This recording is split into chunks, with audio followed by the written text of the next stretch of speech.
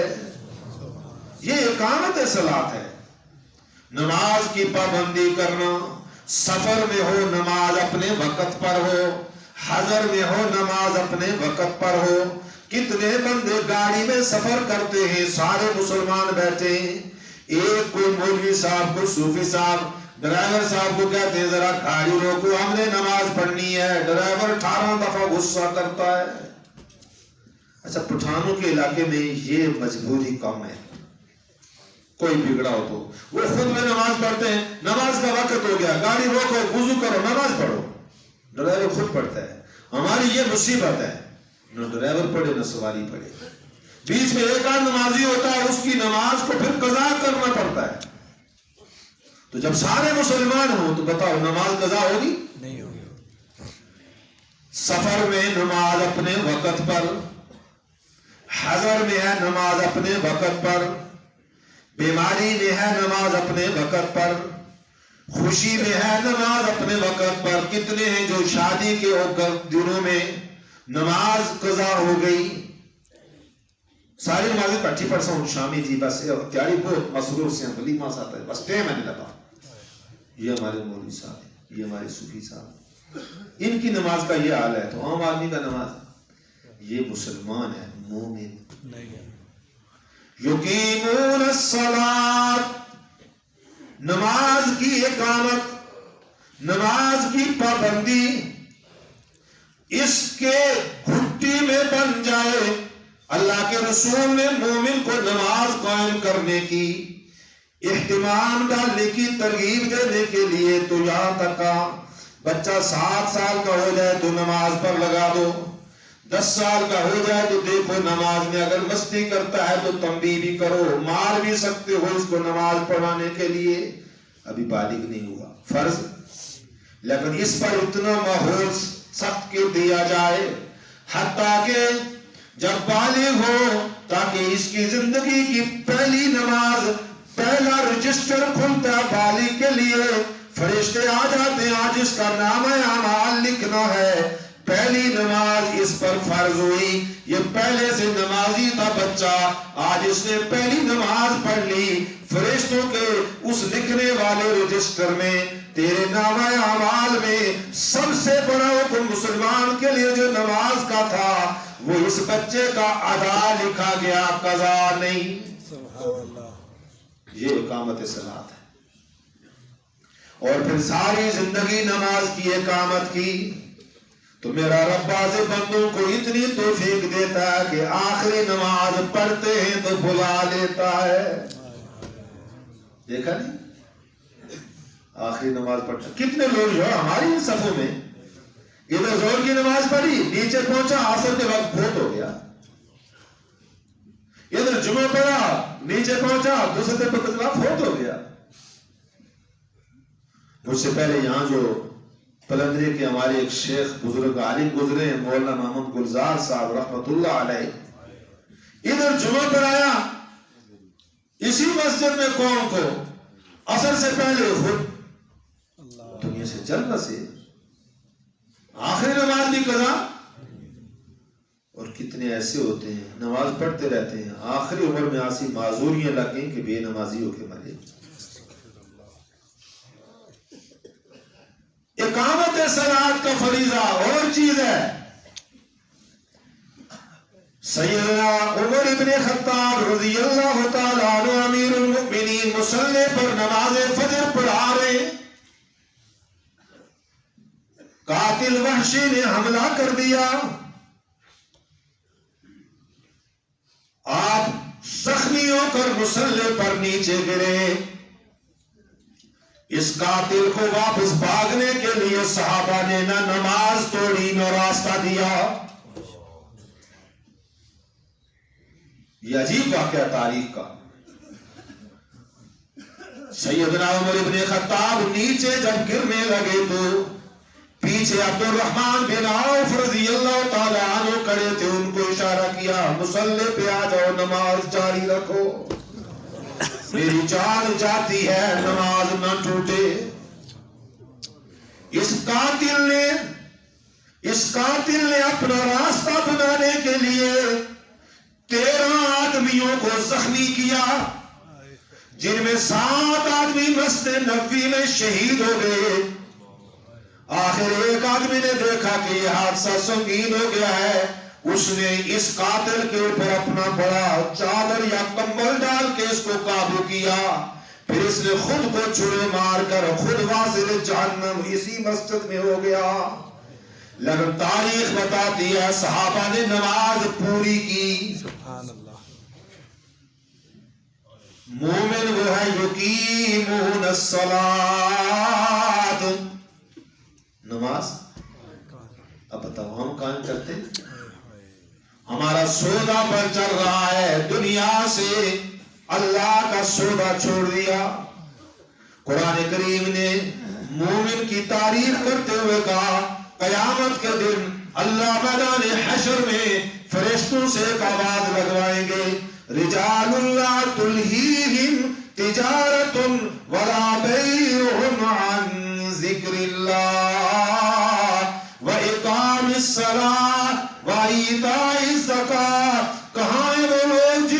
دنیا کے کاروبار میں اللہ کے ذکر سے، نماز کی اقامت سے، زکوٰۃ کی ادائیگی سے غافل نہیں رکھا. یخافون یوما تتقلب فیہ القلوب والابصار.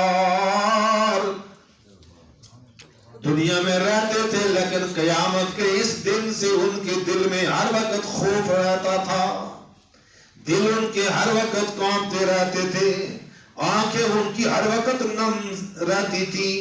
میرے خوف سے ڈرتے رہتے تھے، اللہ ہمارا کیا بنے گا قبر میں، حشر میں. کون یہ لوگ؟ ایک مجمع کھڑا ہوگا، سبحان اللہ، اللہ کرے میرا اور آپ کا نام آ جائے، آمین یا اللہ. ایک مجمع کھڑا ہوگا. اسی مارکیٹ سے تیری دکان چل رہی تھی، اس نے دکان بند کر کے آگے نماز اقامت سے کی. یہ مجمع اٹھے گا، اللہ کی طرف سے اعلان ہوگا بغیر حساب کے تم جاؤ جنت میں، سبحان اللہ. تم جاؤ جنت میں.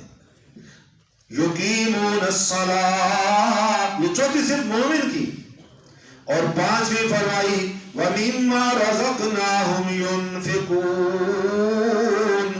اللہ فرماتے ہیں پہلی بات سمجھو، مِمَّا، اس مال سے، رزقنا اے آتینا ہم، جو میں نے ان کو دیا ہے. اللہ پہلے تو مومن کا یہ عقیدہ بناتے ہیں کہ تیری جیب میں جو مال ہے یہ تیرا نہیں، یہ تیرا نہیں، یہ میرا ہے، میں نے تجھے دیا ہے، میں نے تجھے دیا ہے. مالک نہیں بنایا، مالک نہیں بنایا، تجھے دیا ہے. کل متاع الدنیا قلیل. میرے اور آپ کے پاس جو مال ہے اس کا حقیقی مالک کون ہے؟ اللہ. ہم مجازی مالک ہیں چند دن کے. قرآن کریم نے کہا متاع الدنیا قلیل. ساری دنیا کی جتنی چیزیں انسان کے استعمال میں آتی ہیں، کھانے میں، پینے میں، پہننے میں، رہائش میں، اور بھی کوئی ضرورت ہے انسان کی؟ کھانا پینا، دوائی بھی تو ابھی پیتا ہے نا. کھانا پینا پہننا اور لباس، رہائش. رہائش خواہ ایک جھوپڑی ہو، خواہ خیمہ ہو، خواہ تیرا ورلڈ ٹریڈ سینٹر کا ٹاور ہو، دنیا کی باقی ساری چیزیں انہی کے استعمال میں لگتی ہے نا. تو موت کے وقت یہ سب پیچھے، تم قبر میں. وَلَقَدْ جِئْتُمُونَا فُرَادًا، ہم تم کو اکیلے لائیں گے. کما خلقناکم اول مرہ، جیسے میں نے تم کو اکیلا دنیا میں پہلی بار بھیجا تھا، اکیلے لائیں گے.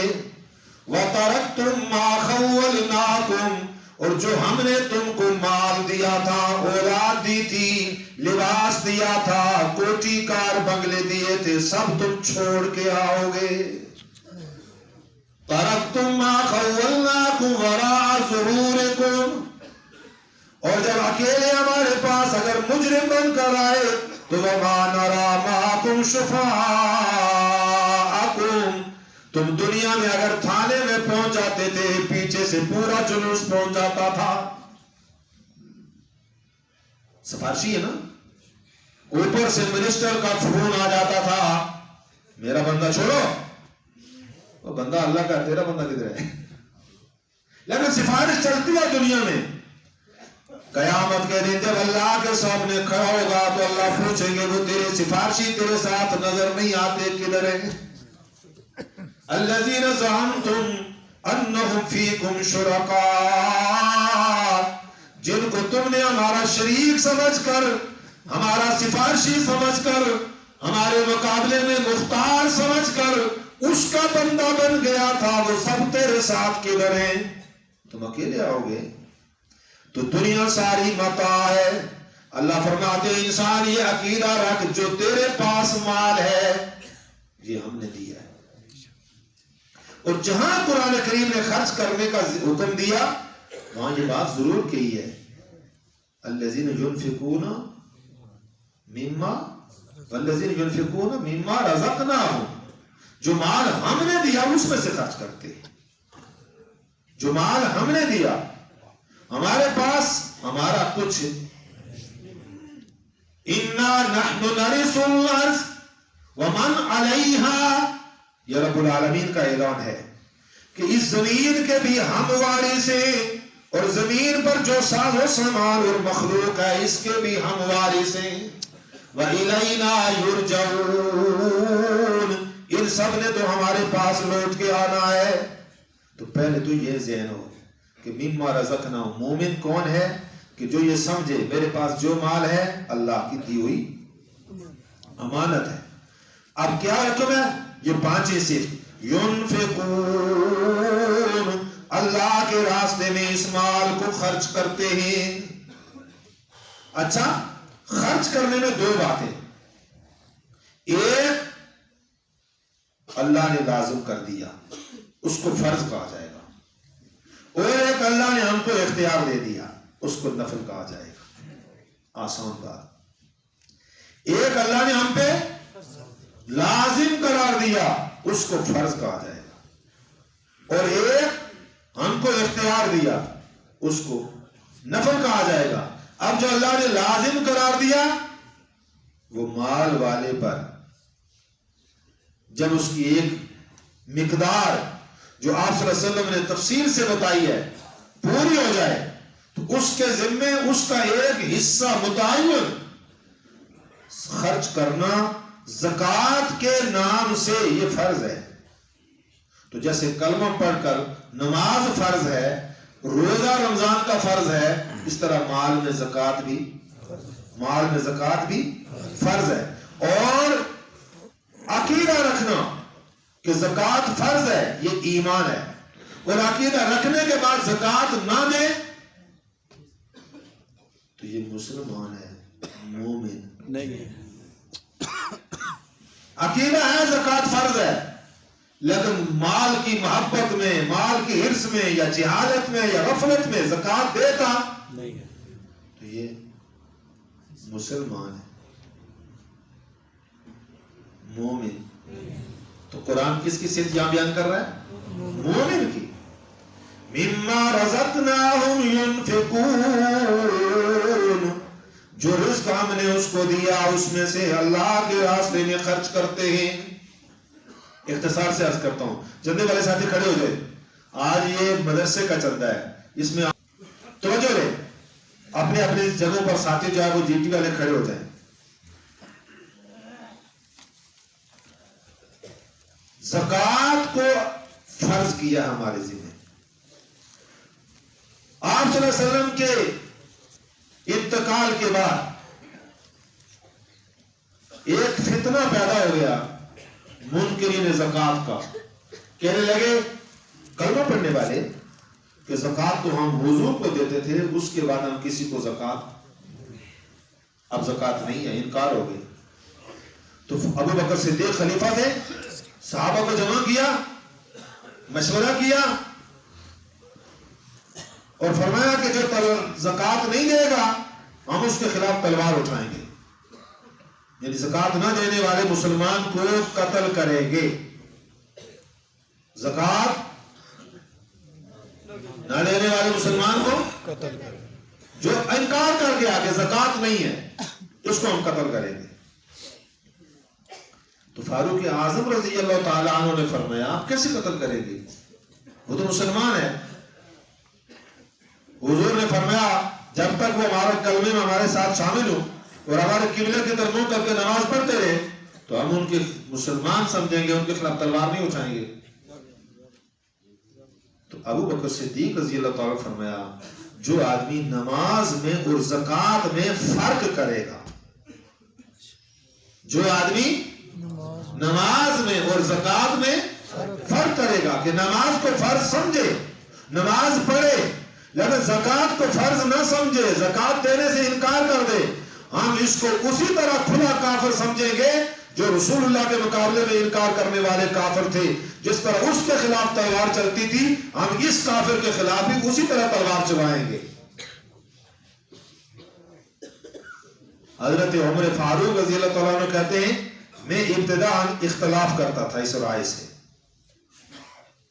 اور اختلاف کرنے والا چھوٹا آدمی نہیں ہے، یہ وہ آدمی ہے اس نے جب حضور کی زندگی میں بھی مسلمانوں کی رائے سے اگر کوئی اختلاف کیا تو آسمان سے رائے اتری تو عمر کے ساتھ،